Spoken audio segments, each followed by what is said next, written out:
Turner Yell makes the stop in the secondary for Denver. 1st and 10. The fake. Good block in there, and down it goes. Caught at the 30. Welcome to the Fins tailgate. It's where we elevate. Miami Dolphins talk, yeah, we never hesitate. Breaking news, hot takes, we keep it up to date. And when the fans speak up, the panel resonates. We live that aqua and orange from the field to the mic. Breaking down the plays, man, we talk it every night. From Tua to the defense, you know we keep it tight. NFL moves, you know we got the insight. We open up the floor, yeah, it's your time to shine. Fans drop the heat with opinions realigned. You got concerns, bring them, we're gonna chime. The Fins tailgates, where we keep it prime. Welcome to the Fins tailgate, it's where we elevate. Miami Dolphins talk, yeah, we never hesitate. Breaking news, hot takes, we keep it up to date. And when the fans speak up, the panel resonates. The NFL's changing, but we stay on the grind. Latest breaking stories, we don't waste no time. From the trades to the rumors, we make them all align. At the Fins tailgate, we always on the climb. We're repping the Dolphins, but it's NFL-wide. From South Beach to the league, we keep it worldwide. Got the fans engaged with the energy supplied. Come kick it at the tailgate, we're riding high tide. Welcome to the Fins tailgate, it's where we elevate. Miami Dolphins talk, yeah, we never hesitate. Breaking news, hot takes, we keep it up to date. And when the fans speak up, the panel resonates.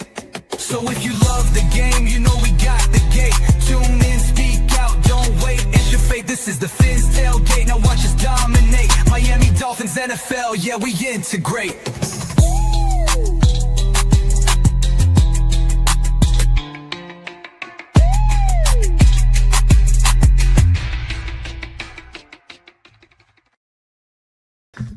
What is happening, Dolphin fans, and welcome to another episode of the Fins Tailgate with your host, El Capitan. And tonight, on the tailgate party that never seems to stop, we get to talk about victory, decisive victory, some new looks from Mike McDaniel in this offense. We're going to crack into all that. We're going to talk about how this team said, we ain't giving up. And they got a chance to really prove if they're not giving up, because we're also going to talk about Thursday night football, 2 days away from the Ravens at home. A couple of the boys coming back to South Florida and Lamar Jackson and Zay Flowers, and they look to have a bit of a showing for their home fans. Let's call it for what it is. And, you know, I mean, everybody's picking the Ravens to upset the, well, is it an upset? Everybody's picking the Ravens to, you know, beat the Dolphins at home. Lamar Jackson coming back, finally. And the Dolphins have a good chance to actually say, no. Mike McDaniel, we changed some things. He said, if we gotta do everything different, we will, is what he said. On his Friday press conference, he even said, when asked about the defense, he goes, look, we need to wrap up when we're tackling. We need to swarm to the football. We need to be more assertive in the trenches. I seen all that on Sunday. So we're going to get into a lot of that. Hit the like button, everybody, on your way in. Subscribe if you're new. If you're watching on X, Twitch, Twitter, Kick. Somehow you're catching some of this stuff on TikTok with some of the things we've been putting on over there. Cup on a string, smoke signals, message in a bottle, hieroglyphics. However you're enjoying the Fins Tailgate, make sure to come over here to YouTube, baby.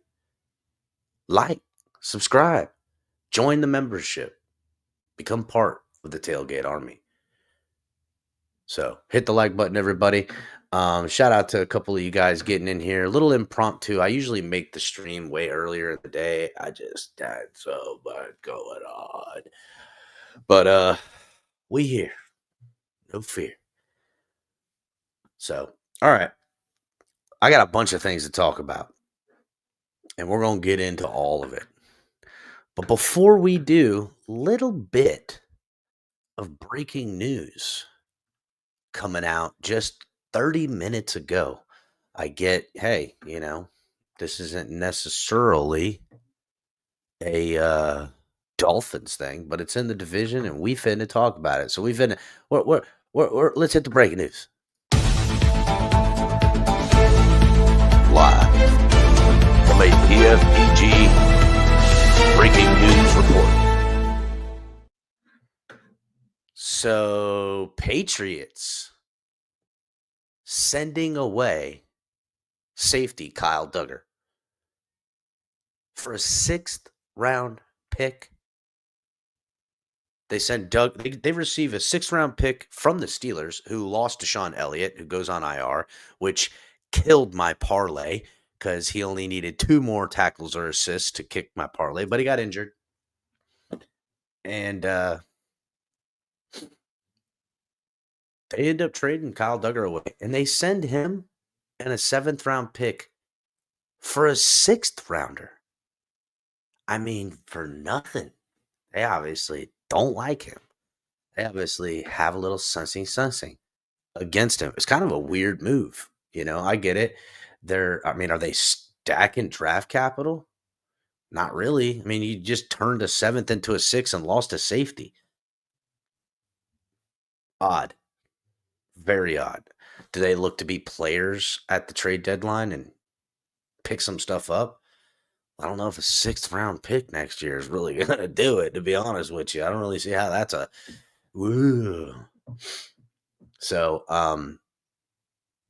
just a weird thing. I mean, not necessarily out of the blue. Steelers probably been calling a lot of people about safeties because they just lost their starter. And it makes kind of sense that they would pull a trade-off, but the Patriots to let the guy go for nothing when obviously the Steelers need him, like you could kind of, this is where you look to capitalize, not look to do anybody favors, right? Like, what are we talking about?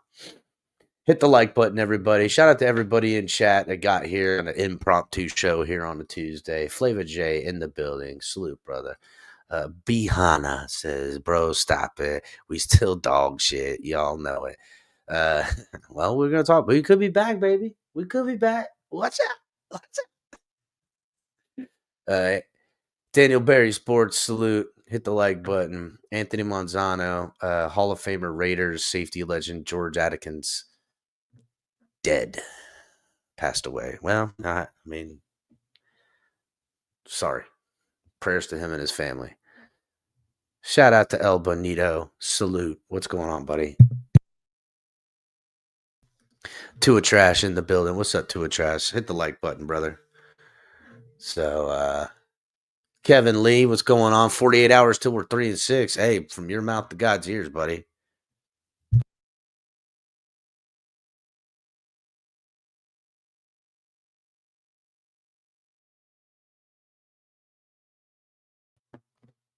Salute to Nightwolf.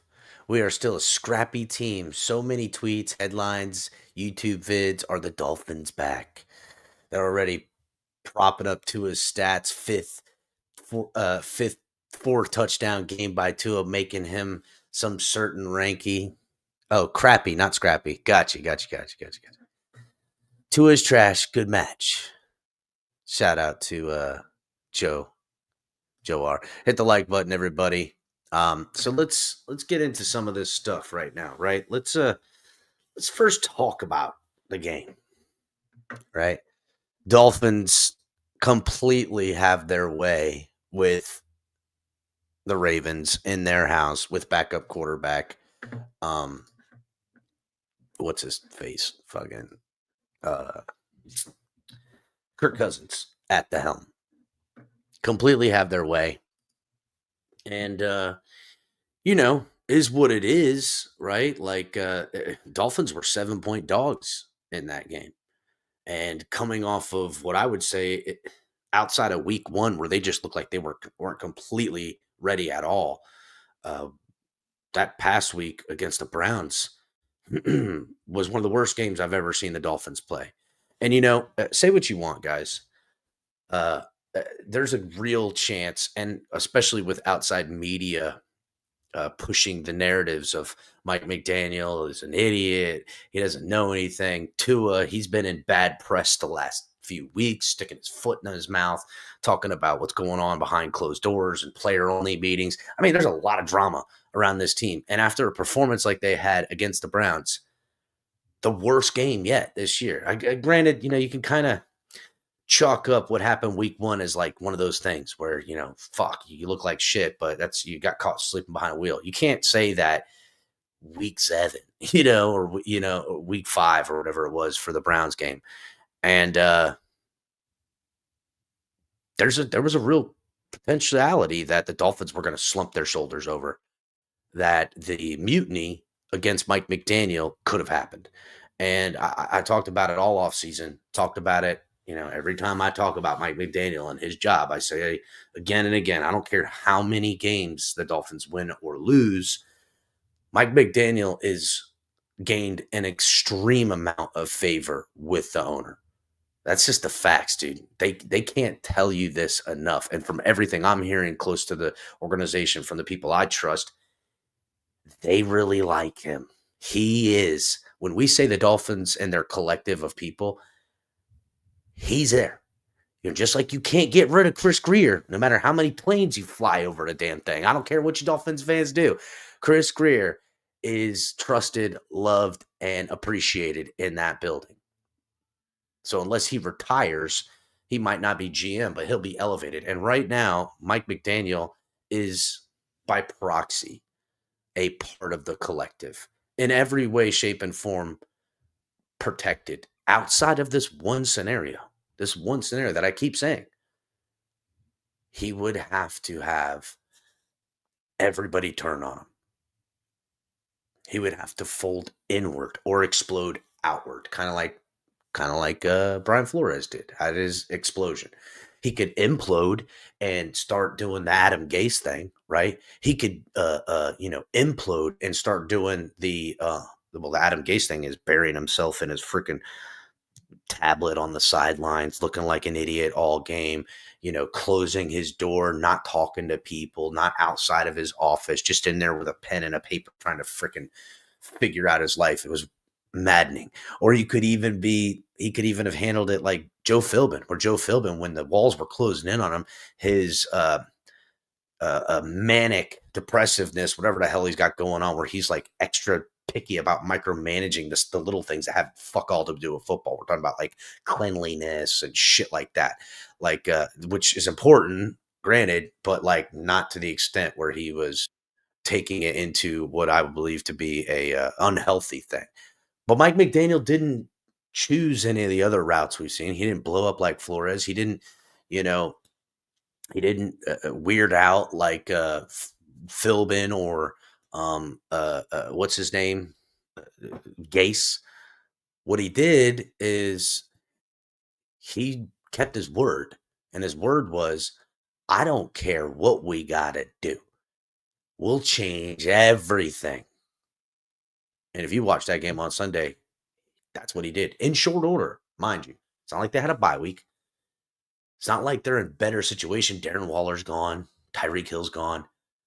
Tua's throwing interceptions left and fucking right. Mike McDaniel's like, whoa.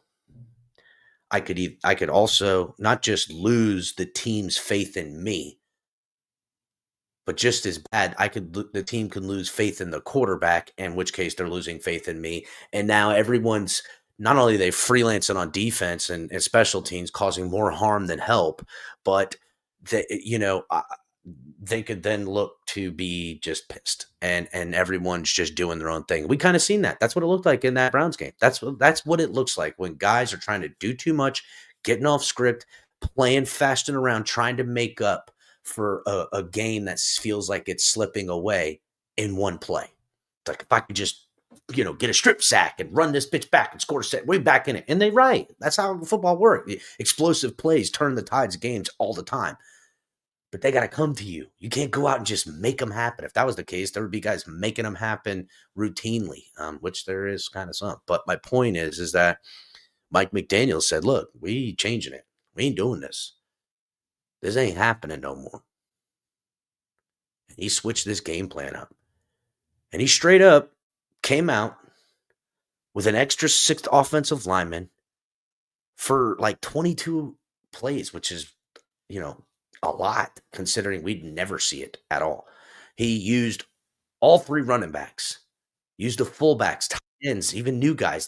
How they rotated them in, the formations, things that they were doing that I haven't seen them do. And if they have, it's been maybe once or twice in a formation, but not to the effectiveness and the pizzazz and the speed and how crisp it all looked.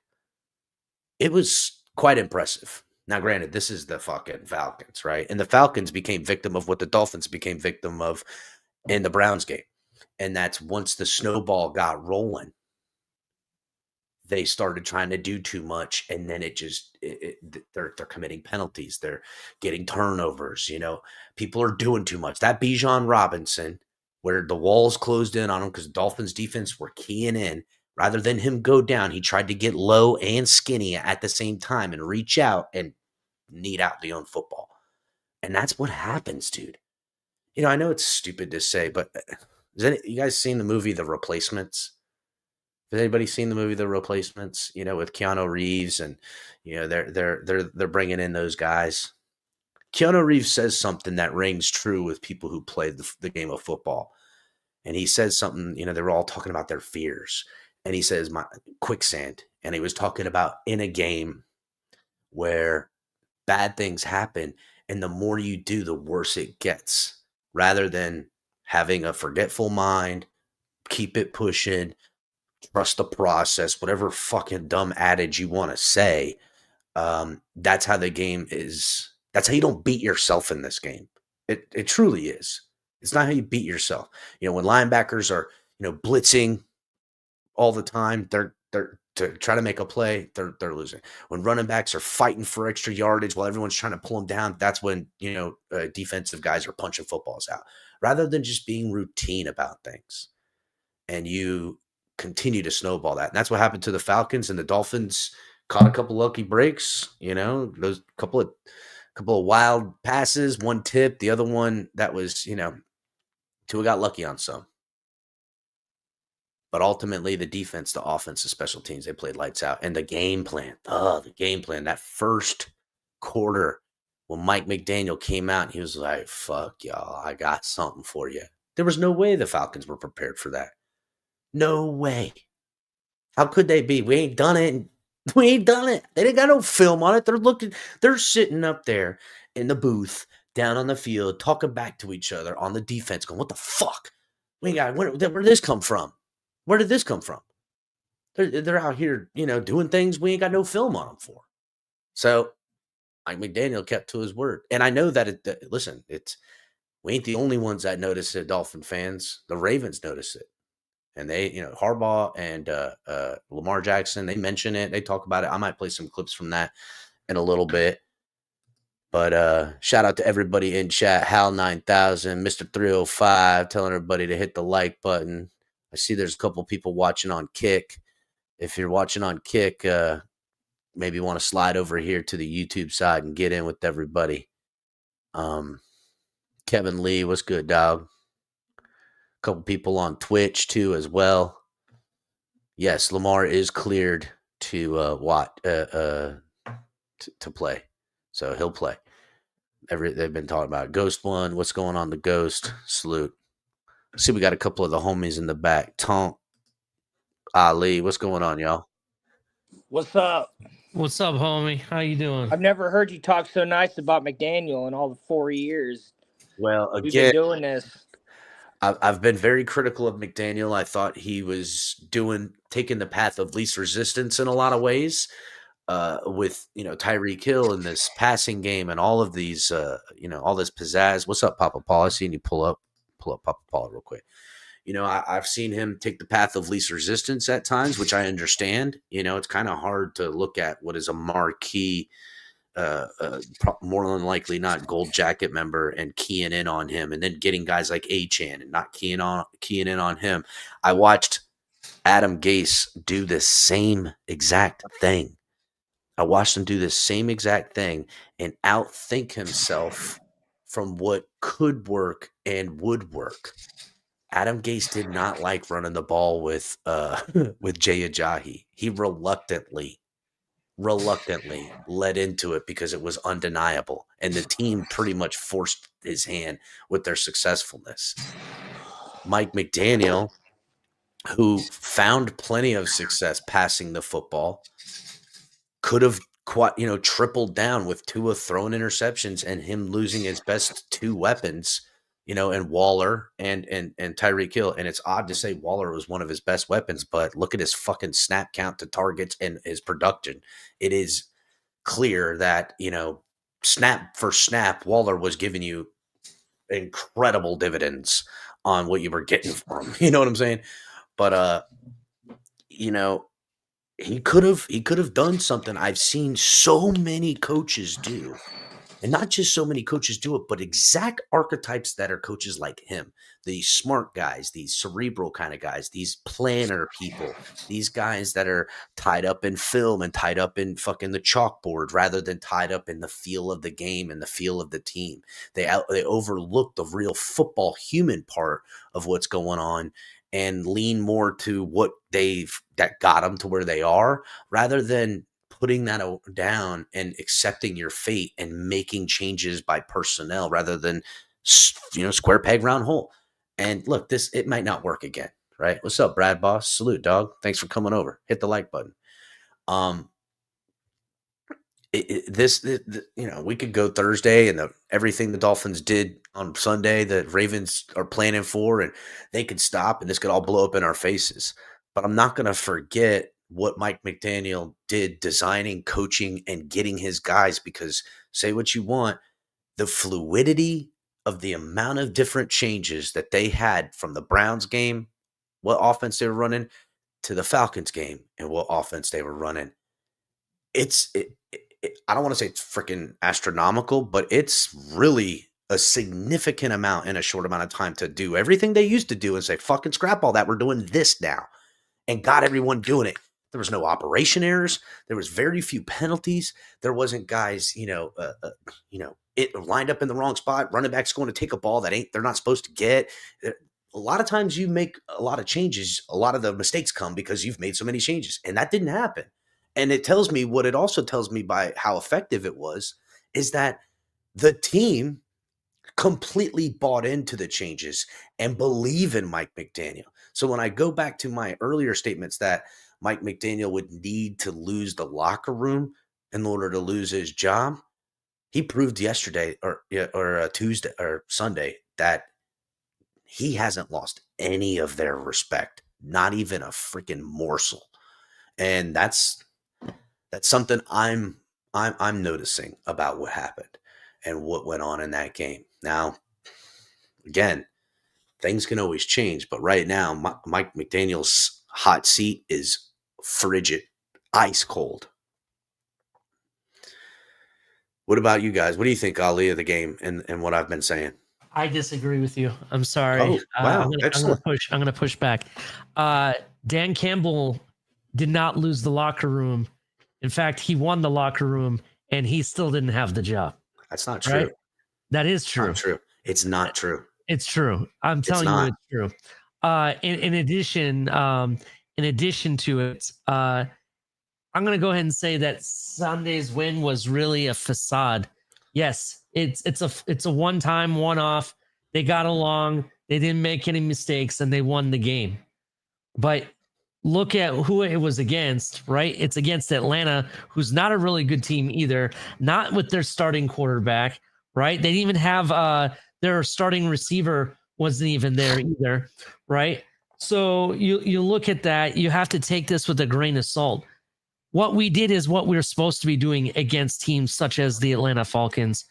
I agree with that. What I need to see is growth and proving to the higher ups that you can go toe to toe with the better teams and actually come out on the winning side of it, right? Because the reality is this: I don't care if what you think it's frigid or not.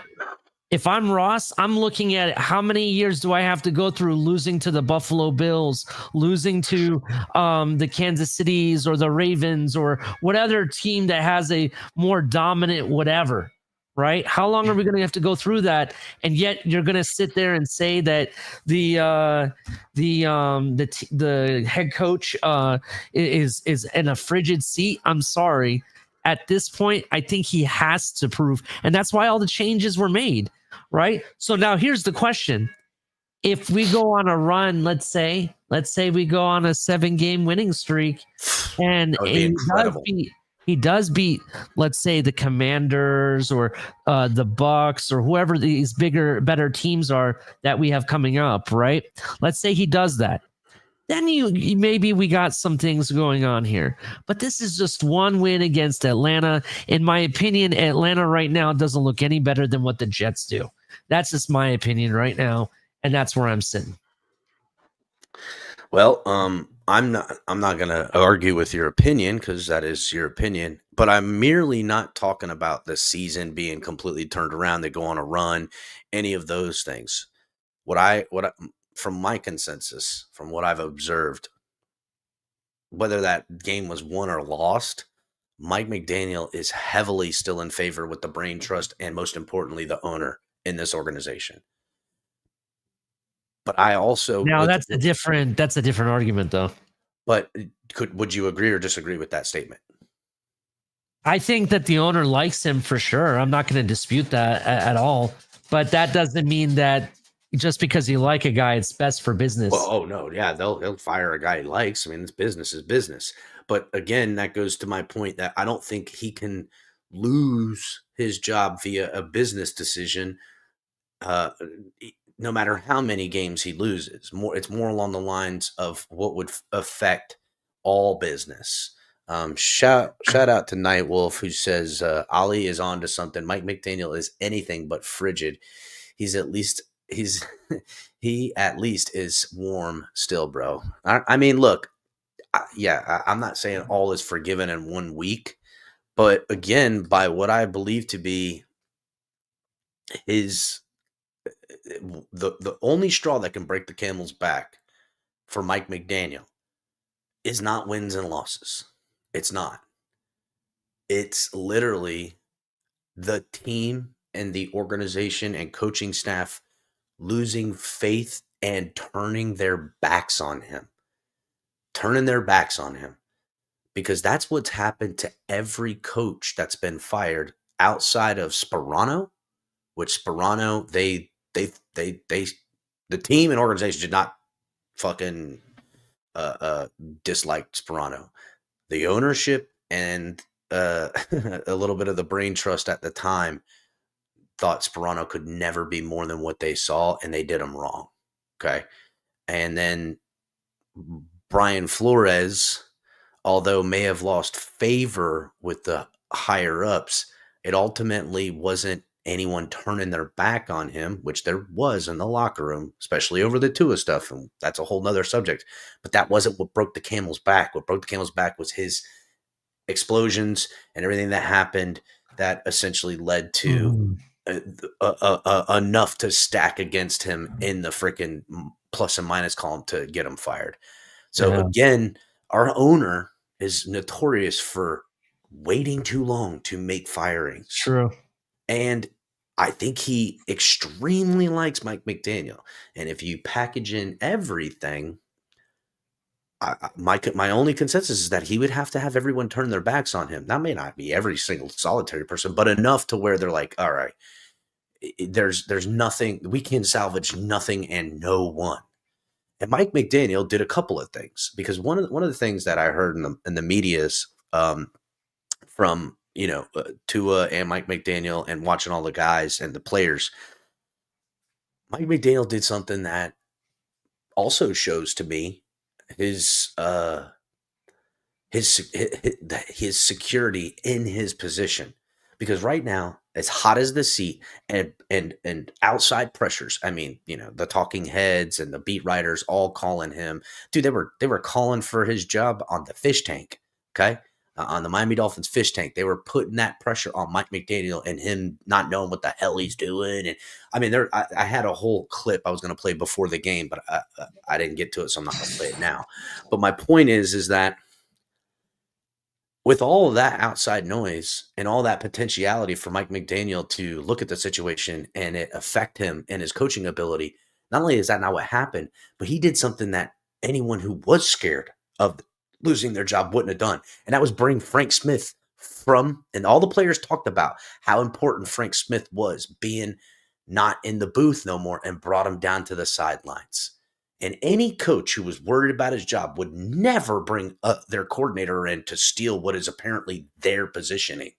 It's literally going, look at Frank Smith. He could do it without Mike McDaniel. He created and opened that door that you have an option here to be successful with the way in which everyone is singing Frank Smith's praises right now on offense and defense, how he was getting involved on the defense. He spoke about it himself. Mike McDaniel would have never let that guy get on the field to do this. He would rather slowly lose over and over and over again before allowing this guy to come up and show him up at his own job. But he did. In some ways, obviously, it's not the thing. But you see what I'm saying? Like, this is interesting to me. And again, it's only affirming, and shout out to Color. I don't know where he's at. But shout out to Color, who's always said, listen, I don't give a damn. They ain't firing Mike McDaniel. They might fire him in the offseason, but they are not firing him. And after his performance and his examples of what he's done, that shows me that, hey, I'm not worried about losing my job. He brought Frank Smith down there. He switched this whole fucking thing up. He called out Tua 2 weeks in a row publicly. I mean, this isn't a guy who's scared of losing his fucking job, boys. This is a guy who's like, no. I already talked to Daddy Boss. I already talked to everybody else.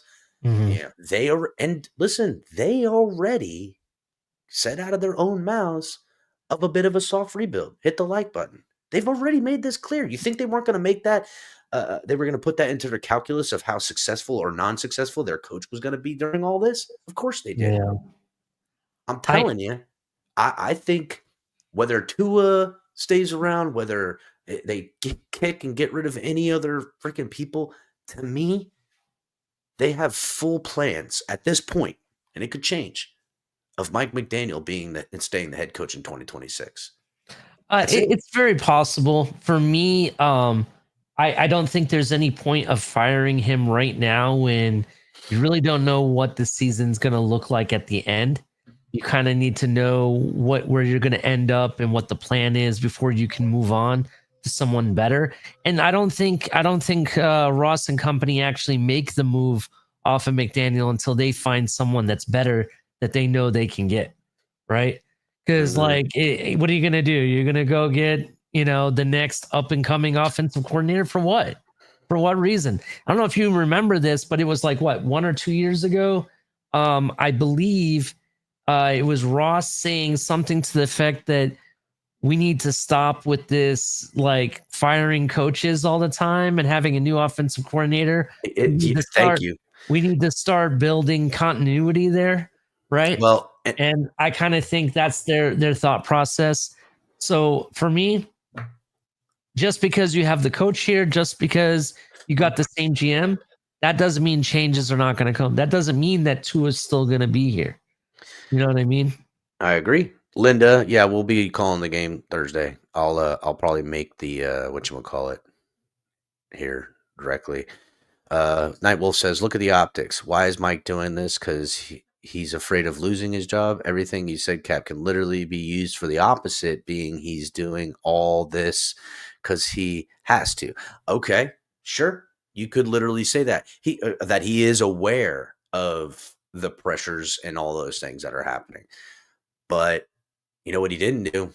He didn't shy away from it. He didn't run and hide. He didn't implode like I see every other coach that we've had around here do when the pressure's turned up. And Ali, you said something there about Ross. Could you repeat it again, what Ross was saying? Oh, I remember now. About the continuity. Yes. Yeah, in regard to the continuity. Well, I want to tell you this, and I said this, last week, because I would say 5 out of the 6 losses I could lay at the feet of Tua almost exclusively, right? you can look at one of the losses there and really break it down how everybody did it, but Tua really failed mightily thus far, other than this last game. Mike McDaniel, from all the film again, and you got to really go back and watch the film, because although a bad play happened, it doesn't mean the play was designed bad. It doesn't mean that the play call was the wrong call. Okay. And when I go back and watch these games over and I'm looking into all of it, right? I spend a lot of time on the defense because fuck, dude, I love and hate defense because it drives me nuts because of the simplicity, and when people just get caught looking and bite, drives me nuts. But Mike McDaniel has done something around here that the Dolphins have been trying to do since Stephen Ross bought the team. He has installed a working, functional, design, play calling West Coast offense. The exact West Coast offense that they've been hiring everybody for since Joe Philbin. They were like, oh, he's going to install that West Coast offense like Aaron Rodgers. All of that shit, dude. Every guy they've brought in here has always been. It's ultimately why fucking Flores was getting the heat he was, because he didn't like and want to run a West Coast. He wanted to run more of a pro style offense with some West Coast wrinkles, and they didn't like that. That's why there was a fucking new replanned, designed, double coordinator offensive guy all the time, because that's what they want. And Mike McDaniel has done it. And not only has he done it, but he's exhibited just last week that he can lean in the other direction of this as well, to substitute in a more power-heavy scheme with his West Coast outside zone running ideologies. And I'll be honest, Mike McDaniel put on a fucking clinic last night, people. He put on a clinic with play designs and calling and coaching. Coaching. Those guys weren't practicing this all year. They weren't practicing and sitting on their hands going, well, can't wait till we do this. We're practicing it every week. We ain't done it yet. No, they installed it last week and it was crisp. That's good coaching.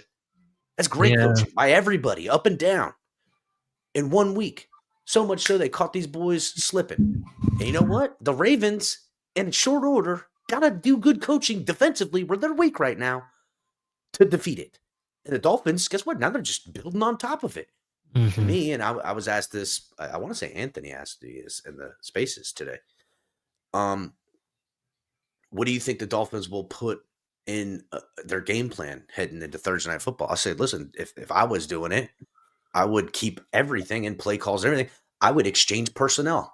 It would be the same plays, but personnel package differences, and who's getting the ball in those different personnel packages. Because that alone, the alignments and personnel packages that the Ravens were preparing for, they might know the alignment, but the personnel's changed and the play call. They're like, oh, they brought in Ollie Gordon in this Achane role, and Achane got the ball last time. I'm not going to let them slip outside of me this time. Well, it's not going to Achane. It's faking Achane, so they all bite, and I'm taking the dude over the top. That was there last week. You know what I'm saying? Just he was covered because the safety sat deep. Because they didn't know what's happened. The linebacker slid to the other side and took the other bait. You ain't going to take the bait. You're going to stay home. Well, I'm hoping you watch film. Because when you do your job from watching the film with the alignment at a separate package, I got you, dog. I got you. Shut up, Nightwolf. Quit telling on me, dog. Be quiet. Fucking Nightwolf out here dry snitching on you, dog. Going back to McDaniel and the conversation about continuity and the things of why you would want to let him go and find someone new. Has there been a game that you can point out that it was totally McDaniel's fault that we lost the game? No. I don't think there's one. There's not one game you can point and say, this is only McDaniel's fault. No, that's not true. I can remember his rookie year towards the end in 2022. There was some clock management, timeout management, and play calls where he was, especially in the beginning of those games at the end of the year, he kind of had that same kind of script. But then once it didn't work, he kind of like threw the baby out with the bathwater and tried getting Tua to force because he wanted this rhythm passing with Tua, and it was really problematic. It was, and if you I'll give you saw that. if you saw what he did in 2023 to follow it up, he relieved all that pressure with Raheem Mostert, and Raheem Mostert was doing a lot of that stuff. So again, addressing it bit by bit. I think Mike McDaniel has earned the confidence of the upper brass that at the minimum, this guy can fucking coach this offense, and you can interchange the pieces and keep this offense. Like we could potentially, if for whatever reason he makes it through, and we turn around 2-3 years later, and Mike McDaniel's still the coach, and he got re-extended, the Miami Dolphins will finally have an offensive identity that they've been wanting for 20 years. This is the offensive identity they want. Now, whether it's going to work and you're going to win a Super Bowl because of it, I don't know. Like me, I personally like a more pro-style offense. I like this. It's flashy. It's cool. And when you got someone slipping, you run it up on their asses. To me, I like a little bit more pro-style. But guess what? Mike McDaniel said, bitch, I'll fucking do some pro-style too. Suck it. That's what he just did. If he can do what he's done with the flash and then pro-style on motherfuckers, good luck. Good luck. You get a quarterback that's mobile all of a sudden and has an arm, you fucking myrtleizing people. You're myrtleizing people. Real quick, I know you pointed out what McDaniel did wrong with the play calling and the time management stuff, but what we know now with what happens as part of that play calling structure, it is possible that someone else fumbled, which ultimately goes back to McDaniel because he's the one that comes up with who's in charge of what when it comes to play calling. So I definitely agree with you there. But one thing that I don't think McDaniel gets credit for that I think we do need to give him credit, he went into a playoff game against the Buffalo Bills without his starting quarterback and a quarterback that everybody calls trash and still only lost by 3 points. Yeah, that the team overcame some stuff. You may not have won, but that was a heck of a game. And the fact that you went with virtually no quarterback and only lost by 3, that's still impressive to me. I don't care. Tonk, you see this Raven for Life 716 in here trolling on us, dog? It's coming in here saying that we're gonna get our ass beat on Thursday because Lamar gonna put up 45 on us. And they are 100% healthy. Ooh, you healthy? Would you eat your fucking vegetables? Is Lamar that healthy? Got a mouse in your pocket? Is Lamar that healthy? I don't think he is. Well, I mean, there could be some rust. Like, let's call it for what it is. I mean, he could be rusty, dog. He could be a wee bit rusty. He says Lamar's coming home Thursday, Florida boy. Not troll, just facts. He hungry. Well, listen, I love Lamar, but on Thursday, Lamar is trash. He ain't nothing but a running back that throws the football. That's the narrative I'm taking. I'm going with the narrative of all. I wish I had Lamar as my QB, but on Thursday, he trash. He garbage. Ravens are trash, right, Greg? He gonna be rusty. He ain't gonna be moving twitchy Lamar like he is. Fuck out of here. He gonna be what he might need to come back. He gonna have a hell of a third quarter, but that ain't gonna be enough. What'd you think, Papa Paul? Oh, I have to agree. I mean, it ain't gonna be enough. I as long as we play like we did Sunday, as cohesively as we played. There ain't gonna be enough Thursday night for Lamar to beat us. Yeah, his hamstring is sore. He got a sore hammy. He got moons over my hammy. Fuck out of here. Tua had one good game. Shut up, Ravens fan for life. Yo, Ron, what's up? Dolphins was my mom's team. I support them. Go Ron. It's like Tua got one eye and Lamar got one thigh. Let's see how it goes. One eye versus one thigh. Game of chicken like you've never seen before. Hit the like button, everybody. Let's get to this next thing, right? So Mike McDaniel had his presser, and he was asked a little bit about a couple of things, and I went through the transcripts, which is way better than actually listening to Mike McDaniel, because he just talks like wanting to give you information, but he just keeps stopping, and I don't know if it's like something that you want to try to say. Fuck, dude, I can't even do it. Yeah, how the fuck does he like? What is I he like don't on the know, bro. field? I Like have it's no like idea. it's like we're gonna You know what's funny is we're that gonna circle left and they you know what's funny is that they credit a lot of the successes they had to the communication in real time from offensive coordinator Frank Smith being on the field. And to me, that might be the missing element. Mike McDaniel might know everything, but communicating it in game atmosphere to his players maybe isn't something that needs work. Obviously, I mean, if he's on the fucking sidelines, listen, Tua, you need to blah blah blah blah, and like Tua's like, bitch, I got to get back on the fucking field. Can we go? So whatever. Hit the like button, everybody. Let's get into this transcript. So he was asked about what makes it the decision to lean heavy on the run, especially in the early stages of the game. Which I love this question because it was painful. It was so apparent right away. It's like, whoa, look at what the fuck's going on here. I've liked the way we've blocked in the run game and developed as the season has progressed. The games haven't played out every week the way we're able to fully lean on the development. I think the complementary football was a big part of it. There were some really good plays made by runners, in particularly on third down. We gave some runoffs, some extra yardage that Ollie and Devon Achan were able to get. That way, the way that Jalen Wright's late drive was, we were able to incorporate all three. I thought that helped us a lot in the game for sure. And it was something that everybody noticed, like, oh shit, look at Jalen Wright up out here now. They're getting everybody a piece of the action today. And, again, I talked about this a little bit with some of the guys in the spaces. And, look, that game could have gone differently. That batted down pass that went in and out of the hands of the defender, the defensive lineman. Shout out to Aaron Brewer, or maybe it was Patrick Paul. I don't remember which one of them that batted it away from the D tackle that almost picked it off.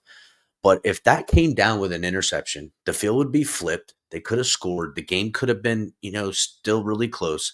And then Tua could come out and do his happy feet routine and 3 and out or throw another pick. And all of a sudden we're seeing that sixth offensive lineman run game get tabled while the Dolphins are down 2 scores or more after some picks or some snowballing that we've seen, some bad penalties, whatever. And we could have saw ourselves in a Brown situation. But again, we got lucky. Things the ball didn't bounce their way. And, we were able to stick to this game plan and have a little bit of, fortitude with the run game. And, it was the Falcons that were the ones chasing, and then making mistakes because they're chasing, reaching. Man outreaches his grasp and all the time. So that's what happens in the football game. So to me, there's some things that get cleaned up, especially, in the passing game still. But all in all, they can continue to do this, and maybe it could be something that I don't want to say is their full identity, but something they can believe in, that in situational football, they're say they game plan for the Bills and they're going to fucking air this bitch out. They're like, nah, fuck that. We're going back to Old Faithful, and it's working. And the Bills come out to halftime adjustments and they shutting that shit down. Well, guess what? You shut it down, you getting those personnel. I'm trotting out freaking two tight ends and a fullback, and we're running it down your fucking throat. See what I'm saying? Like, everything in the game of football is a give and take type of situation. So, a couple of things else. They asked him again. They go, can you walk us through the decision to deploy Daniel Brunskill in some of those 6-line packages? Utilizing your roster, we had a couple of injuries. We saw an opportunity to divide into to dive into something of things that Dan, aka Daniel Brunskill, has done. Knowing him from all the way back to, I believe, 2019 in San Francisco, I know the type of professional he is and his versatility. We had some injuries at the position, so it gave us an opportunity to do something new. Having not done that one since I've been here, I knew they wouldn't be prepared for it. It's a credit to him, offensive linemen typically in this segmentation of the play call don't even listen to the formation at all. It's kind of like Charlie Brown for him in a week's time to be able to digest the play calls and assignments and alignments, and it takes a special breed. That's why I think it was the 6th position that he started in the National Football League. Damn, that's crazy to think. It was an effort. He encapsulates the effort of the team where it matters, the mission. Fuck, even in the transcript, it's hard to read this guy because the way in which he speaks, you can see they're taking out the ums. And when you say where it didn't matter in the mission, that's a weird fucking statement to say. Everybody was on board to write a football experience that everyone had a tremendous distaste for the week previous. There's one thing you can do when you have outcomes of an outing that you don't want to co-sign. It's you can go back to work. I think that's what everyone did, including Brunskill, who learned formations this week. So again, right, something we talked about, these formations that they fucking put in and installed in short order. Running backs, offensive linemen, run schemes, blocking by the fucking tight ends, everybody. And that's kind of, I don't care what you guys say. You can install new shit. You could practice it good all day. You go out there on Saturday or Sunday or Friday night, depending on what level you're playing. In the middle of a season, you're asking for fucking trouble, dude. You got to kind of build on what you've been doing, you know? But, I mean, shout out to the boys. They were all professionals. And they picked it up and put it down pretty damn quickly. Then he was asked about Frank Smith. Again, players and media and everyone really giving Frank Smith his flowers for how he's, been involved now from being brought down to the booth and the communication, and just things seem to be moving a little bit nicer. And he says to the question, what did it mean to the team to have Frank Smith on the sideline this weekend? And says, I think it was something that I hadn't planned on. It was more of a reaction to the work week. I just thought that for some of the stuff we're trying to get done offensively, Frank just had a phenomenal job staying on the guys. They responded to him during the practice week. I really wanted them to have an extension of the work week and practice on the field at game day. I think Frank is a problem solver, a solution man, so to speak. He invested in the players. They responded to him. So I wanted to continue that going into the game. When you start the season 1-6, you're looking for the things to adjust and change up. Who are the people that are going to step up, and how do they how do they engender a response? Jesus Christ. Frank certainly did that this week. I'm very proud of the job he did. Obviously, it's all about the execution of the player. They really responded in kind to him, which we were all fired up about. Again, going back to my point, dude, just, a hard thing, a coach to recognize, see something, act on it. That's growth from the Mike McDaniel I've known over the last few years. A guy that, seemingly was lost about certain things, and rightfully so. Young, still learning as it goes. Mike McDaniel would have never, not much less make this call 2 years ago.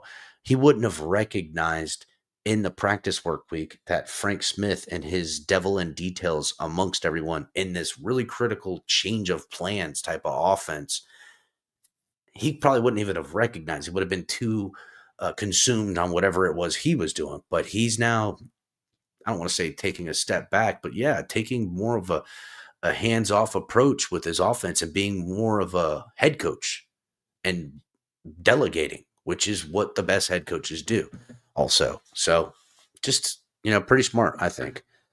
Something I'm looking at. Let's see. And one thing I noticed at the game, it seemed like they were getting the plays in a lot quicker than usual because they were having 15, 16 seconds left when they were getting to the line instead of the usual 8, 10 seconds. Yeah, and again, that's something that was noticeable, right? And when Tua had his presser today, he was asked about Frank Smith on the sideline this game and how did that affect the game. And to your point, this is what Tua had to say. He says, Frank was down. Mike wanted to change it up a little bit because of how he had things going this past week with Frank. Frank will continue to harp on the things that we've talked about. I think you need someone that is I think you need someone like that on the sidelines, whether you're looking at the plays or whatnot. I think it helped. I think he helps a lot with the leadership aspect of getting the guys going, keeping the guys in regardless of the score. Then continuing to play with good operations. I think that's what led to our guys not straying from that with the personnel groupings, operations, the guys up front, all that good stuff. So then he was asked a follow-up question. He says, so basically it helped helped processing runs smoother because when he's up in the box, how often do you guys really get to talk to Frank? He goes, well, I don't get to talk to Frank. He's in the box. So Frank being down on the field is extremely helpful. I don't think I'll be the only one saying that when it comes to the players on the field. So again, this bit of delegation and having Frank Smith, which sounds like he's a bit of a rah-rah guy, which I love, but also, being able to, because Mike McDaniel's calling the plays. Let's call it for what it is. Frank Smith must have just been up there going through the playbooks, seeing what's down on the field, relaying ideas back to Mike, and Mike pulling the trigger. But in between that, when defense is on there and all that other stuff, he's not able to do what you want from your offensive coordinators, which is sit down with your guys, say, hey, look, this is what we're going to do now. This is what we've seen with the quarterback. Check these out. Go to the offensive lineman. Hey, look, here's what we're doing. Make sure, hey, Brunskill, I know you're in on this one. Remember, you're playing fucking tight end. You ain't crashing down. You crashing out, or whatever. Fucking. And it really worked. Again, it was smooth. It was fast. It was moving. It was paced. And they seemed in their scripted drives, especially in that first quarter, they seemed like, oh shit, like they on their shit today. And it didn't snowball. It didn't lose traction. It seemed like it kept digging and digging and digging. We'll see how this will continue on Thursday night, but they might have found a little sunsing. So let's see what else was Tua talked about. Oh, he spoke on about Daniel Brunskill. He said some comfort in that back there, having him as an extra blocker, him being one-on-one instead of one of our fast tight end dudes being one-on-one. That has nothing to, not trying to disregard the skill, but that's what Brunskill does. So you find more comfort in the back knowing he's back there for sure. So how often was Brunskill out there as a wide receiver? He said, I don't know, based off the week. No, but we build off that. So again, there's going to be, dude, listen, is Mike McDaniel, watch out. I'm calling it now, people.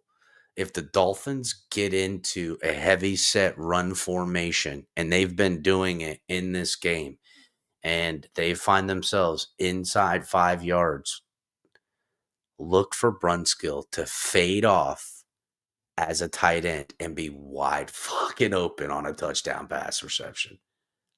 Mark my words. Prediction. Miami Dolphins on a drives the field and have set up that 6-man run formation a couple of times and ran on them, and they find themselves inside the 5-yard line needing to score, they will play action pass and throw a touchdown to Daniel Brunskill. Book it. Somebody, 1 hour into the show, someone clip it. So hit the like button.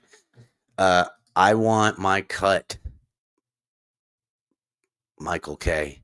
You took the money and dropped it on the You dropped it on the Dudfins, as you say, and Michael took K. minus 13. I want some fucking kickbacks. We want our cut for allowing you to hang out as long as you have. Hang out? The dude's got a fucking mod, bro. He's got a wrench. Hang out. We stuck with him now. He's literally been kicked out of everywhere. On Dolphins, on fucking. I know. That's I know. He's got several phones and several emails. He's kicked on every Dolphins content, every Bills content, or kicking him out. But knowing you and I, this is who would end up hanging around. This would be one of our boys hanging in the crowd. Yeah. This would be one of the dudes, right? This would be one of the boys. He is one of the boys.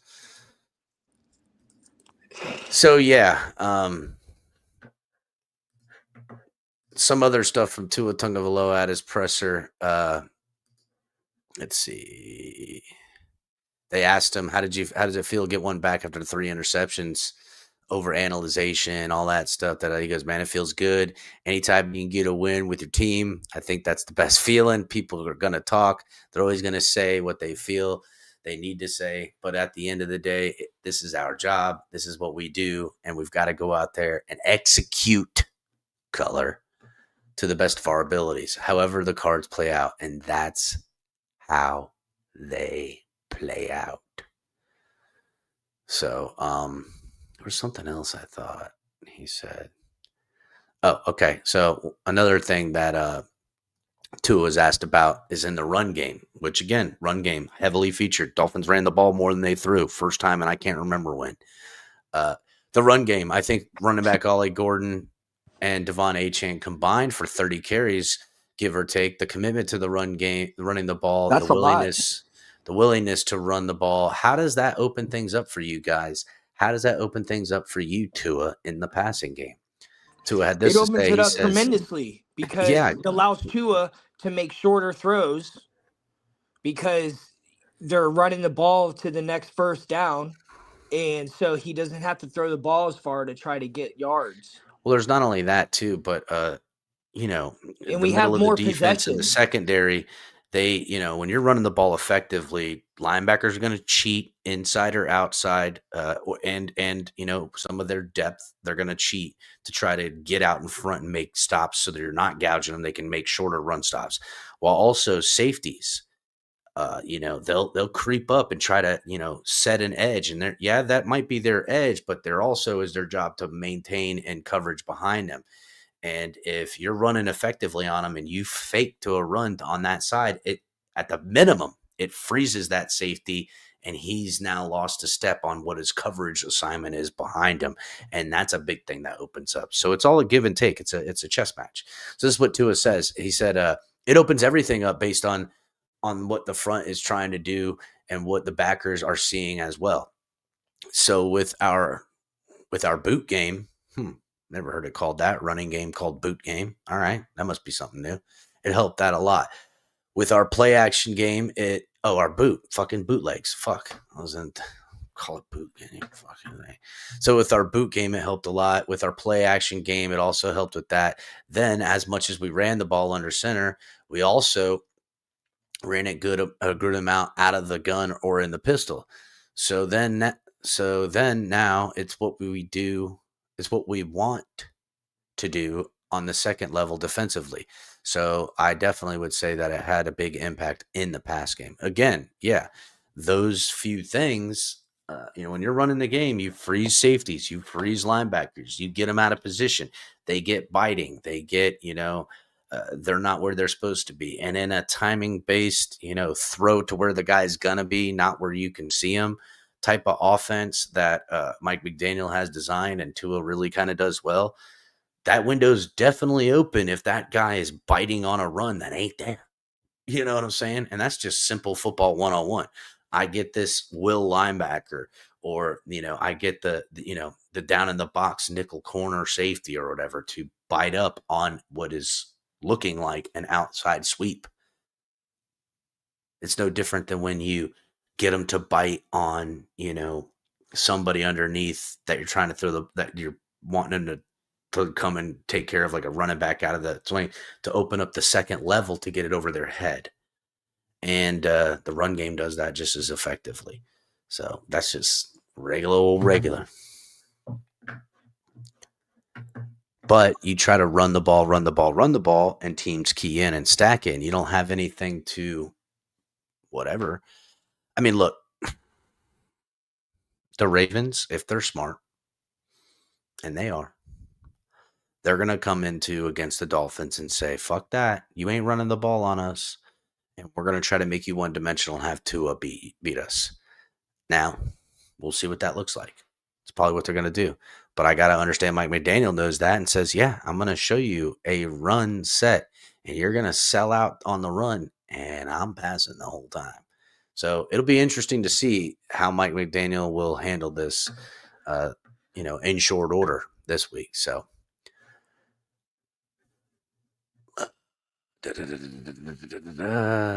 where is it? All right. So next thing I wanted to talk about is real quick, Cap. I'm going to head out. Don't forget to join us tomorrow right here on TFTG with the West Coast Florida Dolphins talk, 8 p.m. Yeah, guys, make sure you're here 8 p.m. tomorrow, same time tomorrow, to hang out with Papa Paul and the boys, West Coast Dolphin Fan Club. So, link will be dropped. Come up here, talk game time tomorrow, the following day. So on Thursday, we got a game to call. So, make sure you guys are having the tailgate party with the boys from the West Coast Dolphin Fan Club. I'll see y'all tomorrow. Take it easy, my brother. So G-Man says that the Dolphins says, I cannot believe how one win makes fans delusional. The Dolphins are not back in the playoffs. It's amazing and stupidity.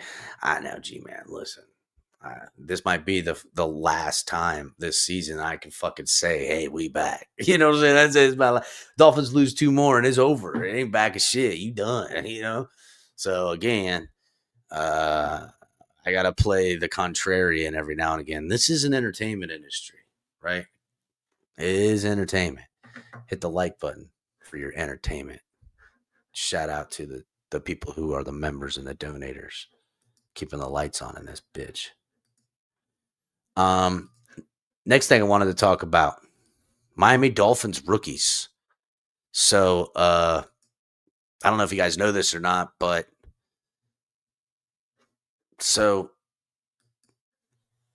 guys have been playing better.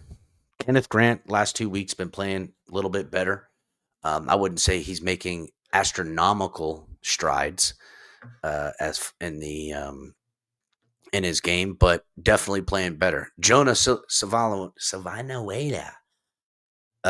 definitely playing better. Let's call for what it is. Dude was ass quite a bit. There's still some stuff we need from him to get back on track, but I would say a slight marginal better. There's been less ass plays with the kid. Next rookie, let's call for what it is. Now, I don't know if you guys know this or not, but Jordan Phillips, the rookie we got,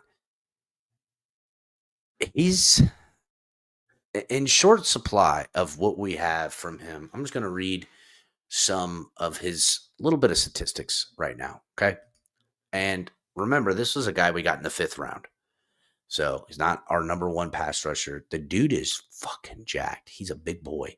He's played 216 total snaps thus far. And as a 5th round draft pick, that is a hell of a lot. While also, amongst rookies, that's tied for 6th most. He's got his pass rush grade is 53.2, which is 12th in amongst all other defensive rookies. His run game defense is 5th with a 54.7. His overall grade ranks him 6th, the 54.5.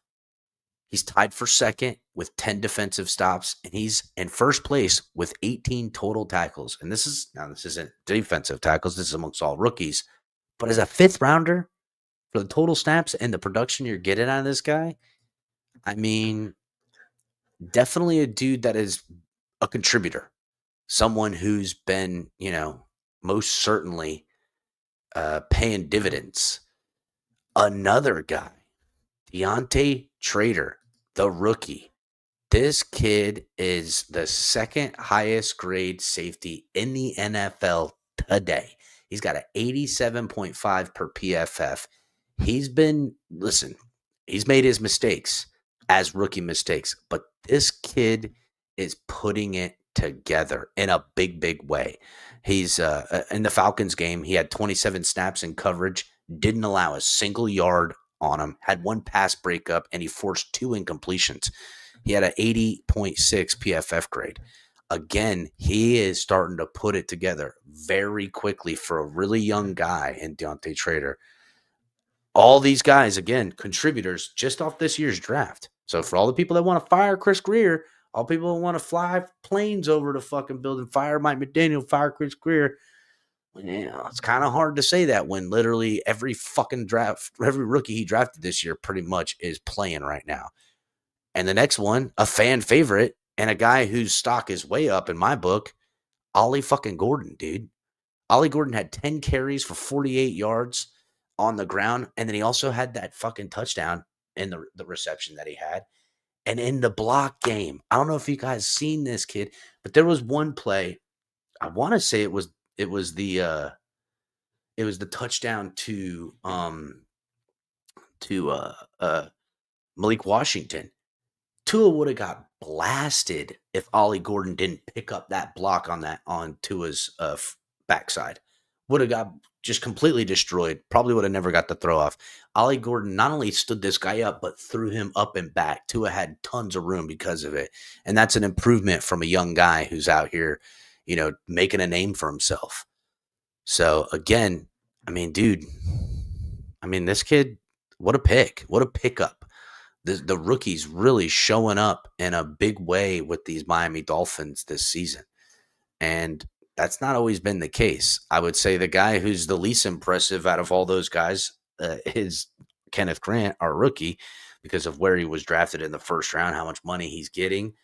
Actually, no, I'll take that back. Jonas Navawea is probably the least impressive, considering he was a second rounder. We moved up for him, and we paid him guaranteed monies as a second rounder, which we don't do for nobody. He's fully guaranteed contract, and he has looked like shit thus, up until the last week and a half, or 2 weeks of games. He's looked a little bit improved. But I would say overall, all the rookies, stock is up. The guys are doing much better. And guys like Deontay Trader and Ollie Gordon, stock is through the roof with those guys right now. Bounce back game for Deontay Trader in some ways, but just impressed by a lot. I knew the kid was good. I had high hopes, but man, he is damn good. And Ollie Gordon is a fucking dog. He is a dog.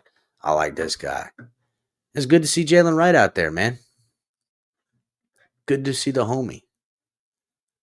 So, and if can't, that's pretty good, G-Man. So, yeah, that's pretty much all I had today, man. I just wanted to come in here, drop a little bit of knowledge, couple of my talking points. Gonna be calling the game on Thursday. I'll probably swing through with the homies on Wednesday if I can make it. Make sure you guys are there checking out the show Wednesday with the guys. Hit the like button, subscribe, all that good stuff, guys. I really appreciate everyone coming through, and we'll see y'all next time. Fins up.